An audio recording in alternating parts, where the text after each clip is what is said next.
Thank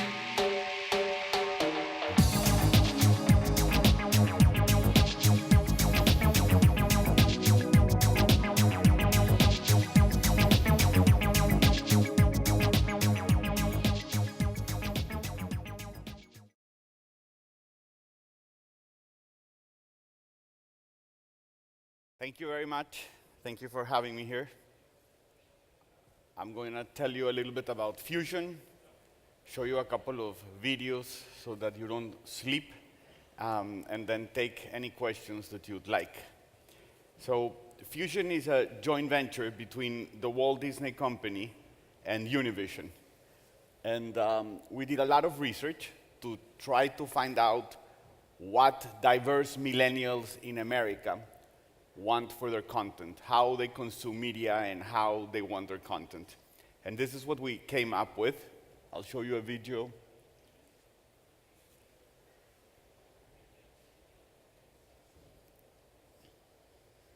Fusion is a network for millennials. But what do millennials want to watch, you ask?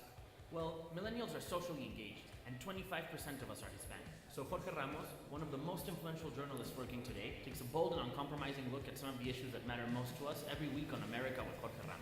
From immigration to gun control to inequality, Ramos covers these pressing issues in a unique and authentic way, always holding the powerful to account. Why are you blocking immigration reform?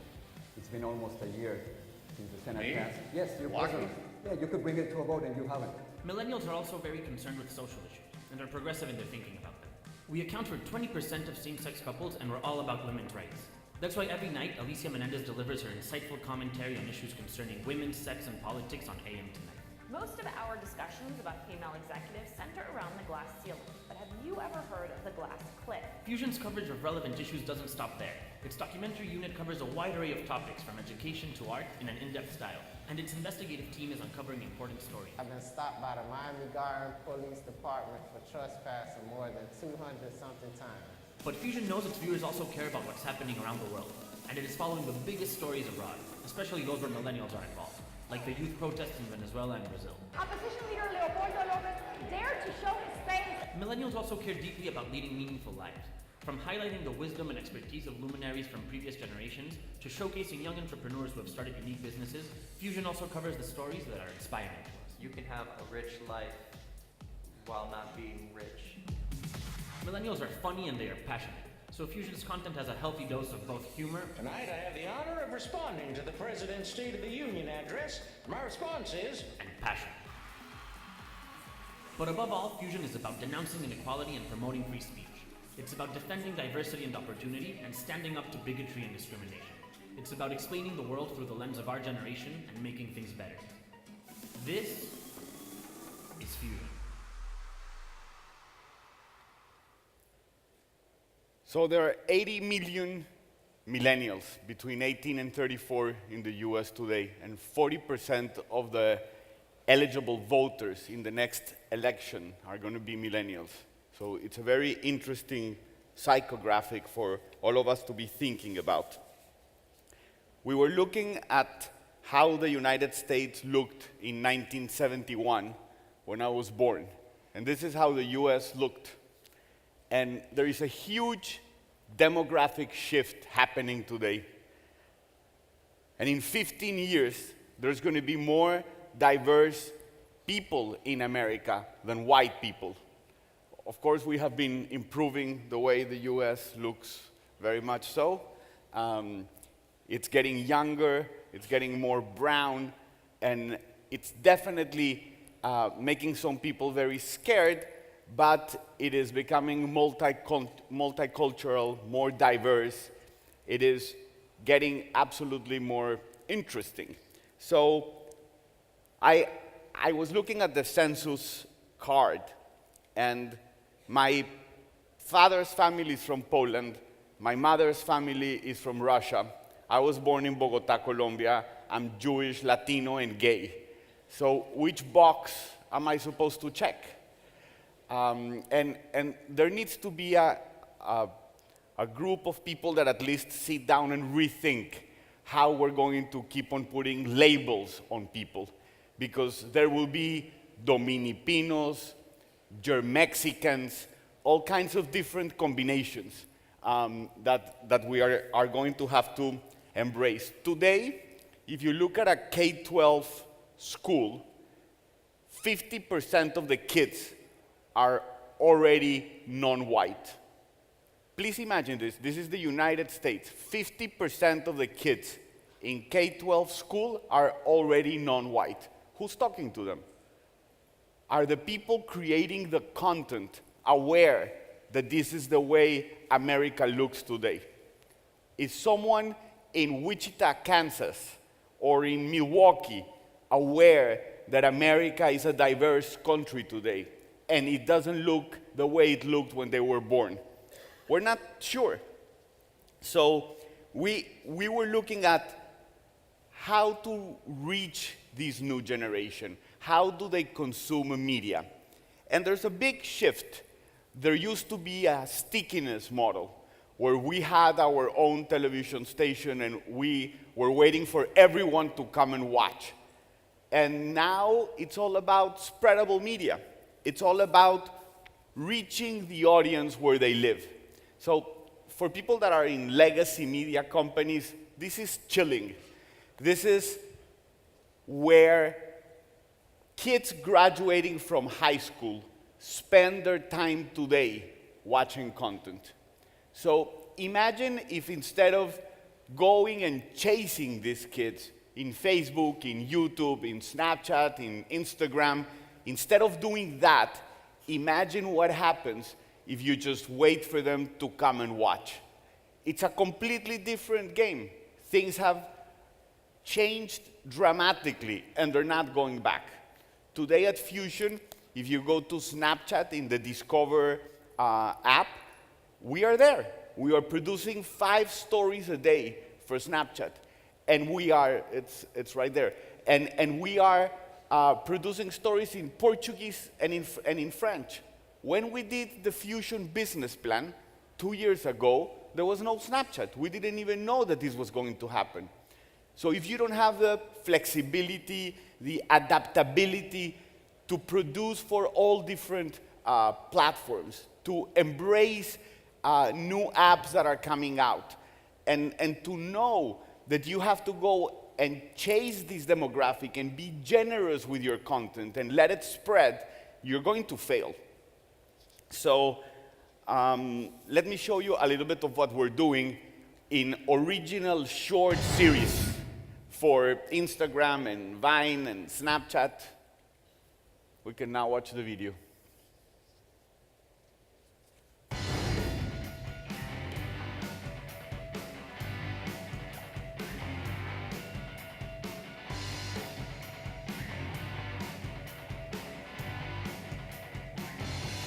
The first humans will probably settle on Mars at some point in our lifetime. This company wants to send the first humans there in just 10 years, but there's a catch. It's a one-way trip.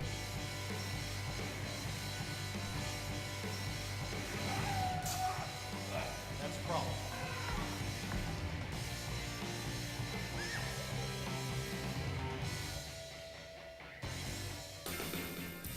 The Walkman is more than just an object of nostalgia.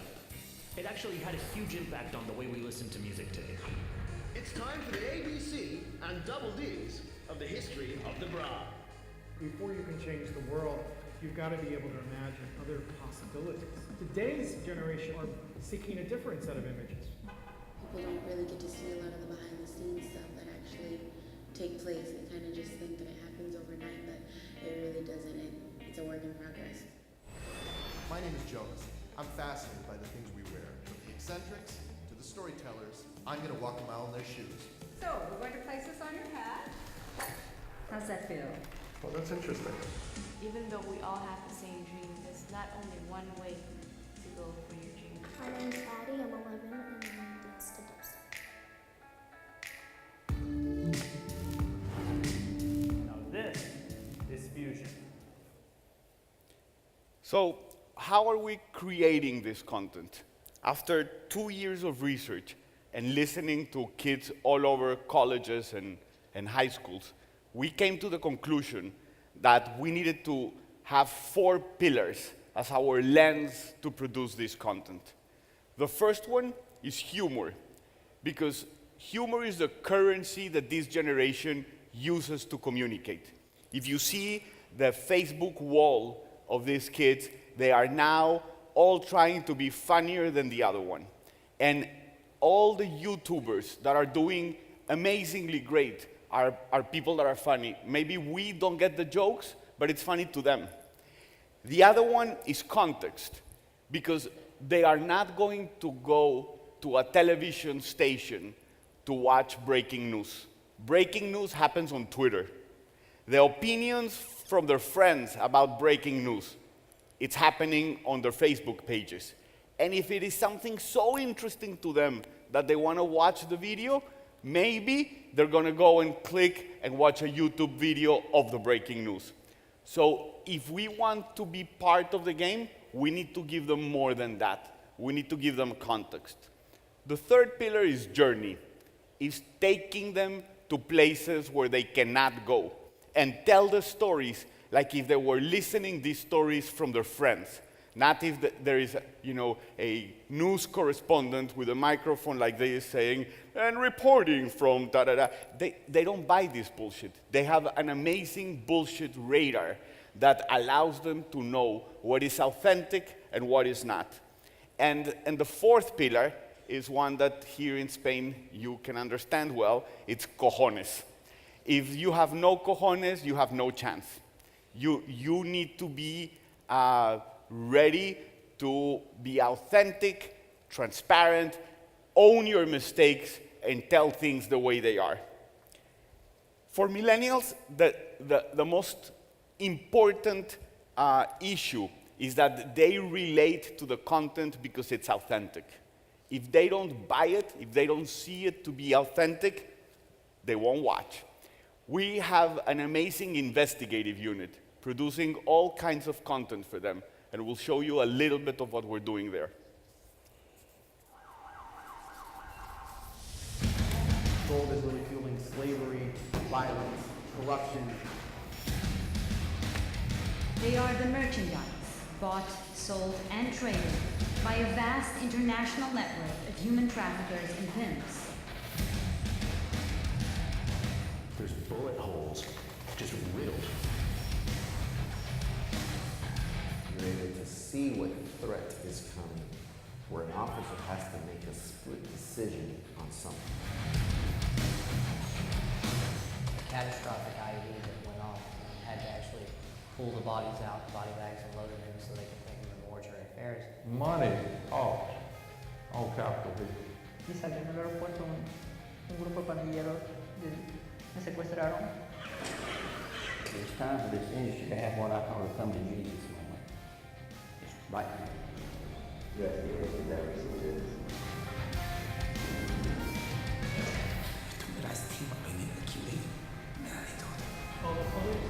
Why would you call the police? You want to find out more about them? Just click on it. I'll put it on my gravestone. This is part to arm the people. I'm going to be wrong the whole time.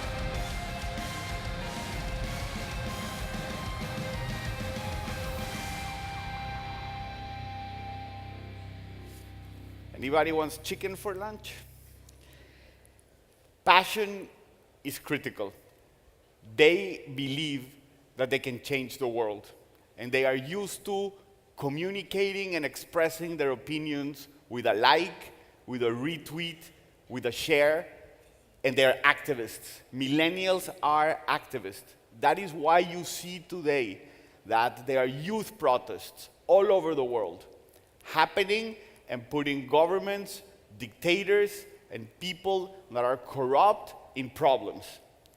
If you connect with them, if you connect with what is important to them, they're going to watch, they're going to share, and they're going to be part of it. It's going to be more a movement than just a media message. So in November of last year, we decided to put together youth protesters from all over the world, from Hong Kong to Tahrir Square, with people that are defending animal rights, protecting the oceans, the planet, freedom of speech, democracy, and invite them to Washington to have a conversation with senators, with the US ambassador to the UN, and created one event called Rise Up. We had a global conversation about youth protest, about how to use social movement for positive change.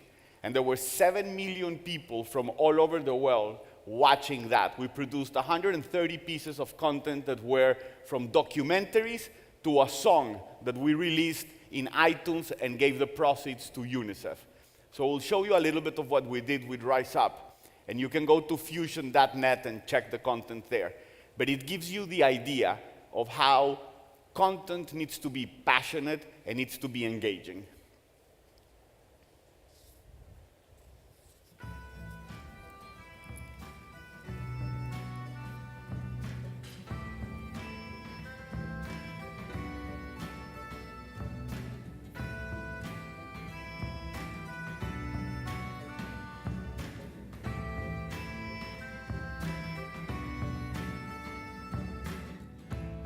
There are people in this room who have changed the world and people who will change the world. Today, thanks to the amazing people of Fusion and especially CEO Isaac Lee, we hope to bring a different spirit to Washington, the spirit of a new generation, a rising generation, your generation. We thought this was a powerful image, and we started pasting it on the office buildings to provoke a discussion about surveillance. Women's body is always seen as something erotic, and I'm using it as a political canvas to express my dissidence. This week, the UN reported that there are now 1.8 billion people in this world between the ages of 10 and 24, and they're just getting online. But it's changing fast, and as it changes, these people are going to want to bring change to their world. That skill set of how to properly use these digital technologies, like, I wouldn't give a chainsaw to my 4-year-old daughter, like bad things would happen. And yet we give incredibly powerful tools with no training whatsoever to anyone that wants it. For me, fighting for things that I love is not something I chose, it's something I have to do. And in that moment, we were thinking, why don't we have a voice? Never forget that the biggest thing you can do in any day is a small act of kindness. Not starting tomorrow, not starting next week, but starting today. This is how to change our world 101.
And this is what we did, and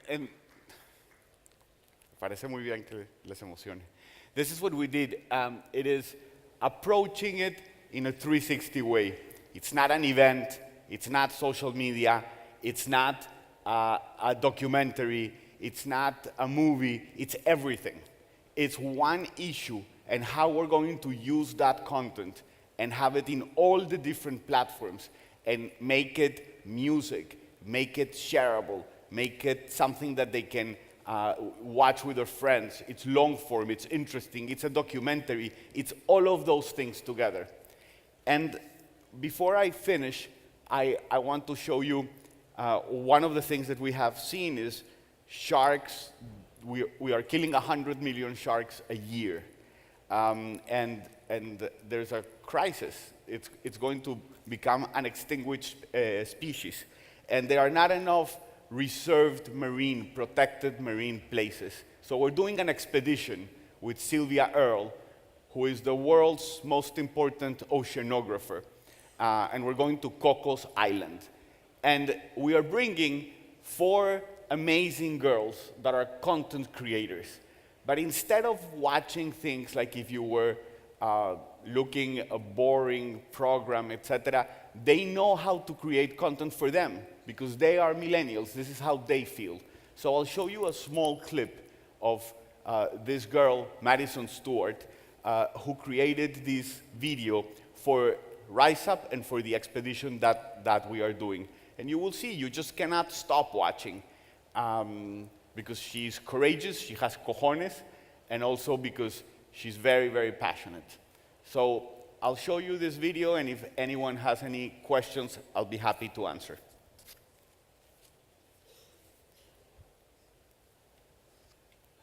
When injustice becomes law, resistance becomes duty. When humans betray you, sharks become a family. When your future is threatened, your past becomes history.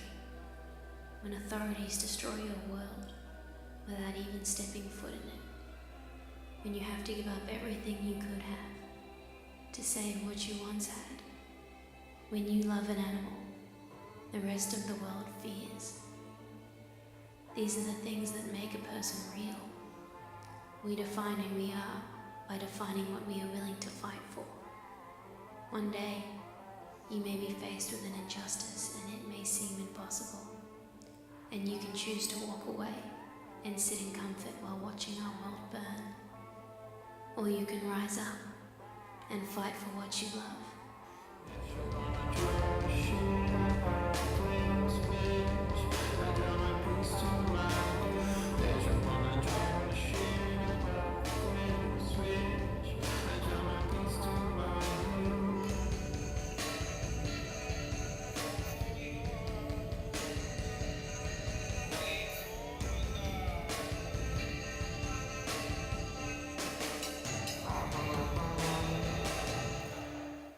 I never told people I wanted to change the world. I told them I would.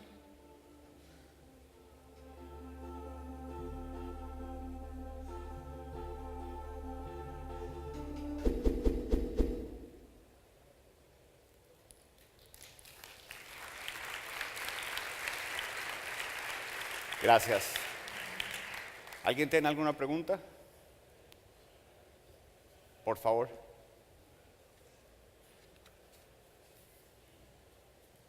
Thank you, Isaac. The question would be about languages. Your platform seems addressed to a global audience, even if it's born in the US. So what are the trends that you see in languages? Do the people prefer to watch in English, or are they used to other languages like Spanish or others? This is a great question. We are now only in English, started producing content in Portuguese and French for Snapchat, but we have plans to go to different places. And although the US version will always be in English, we are going to talk to millennials in the language of their country. Fusion in Brazil is going to be in Portuguese, Fusion in Mexico is going to be in Spanish, so language will depend with the geography. We think that's the way to go. And it has to have a global impact, but the content has to be local and meaningful for them. Okay, one more. You mentioned that the research that you did on millennials was based in the United States, but considering that you are using a global audience, I was just curious if you found differences across cultures or geographies in preferences. Great question. What we found is that this is more than anything a psychographic, more than a demographic. And they are so connected, and they exchange ideas and live within the walls of the web that have no limits and no geography, that it's more a mindset than anything else. There are, of course, cultural influences, there are differences, there are different tastes, but it's a psychographic.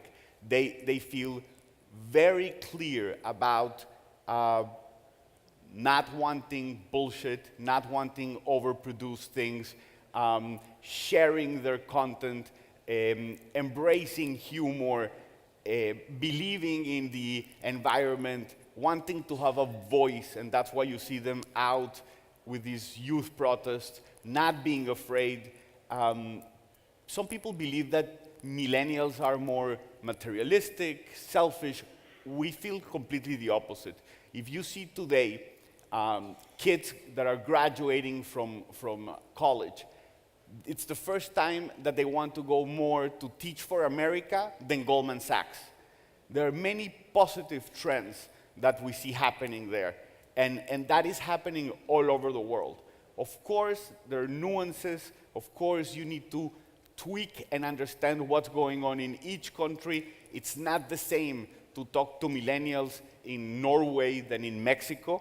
But there are common goals, and there is a common universal language to them. Thank you very much. Have a good day.